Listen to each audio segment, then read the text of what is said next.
ikan patin dalam kuah tempoyak dengan daun kesum yang beraroma.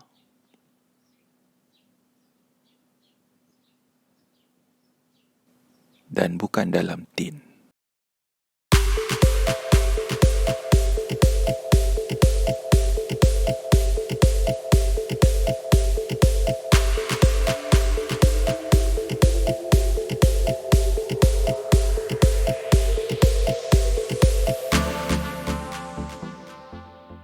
Ikan patin tempoyak.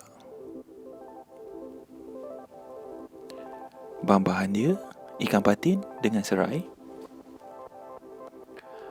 Dan ini ialah bahan untuk dikisar.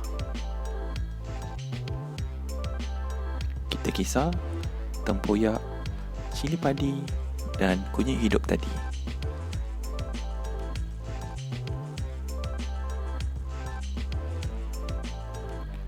Kita panaskan bahan yang dikisar di dalam periuk.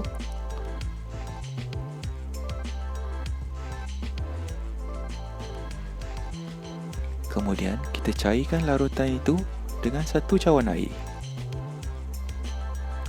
Masak sehingga mendidih. Masukkan ikan patin beserta serai tadi.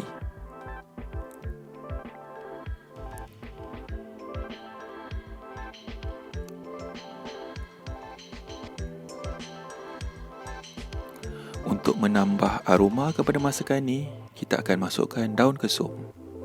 Selepas itu, kita akan tambah gula dan garam serta penambah perisa. Untuk resepi yang sedap dan mudah, sila subscribe kepada channel kami, Kitchen 29.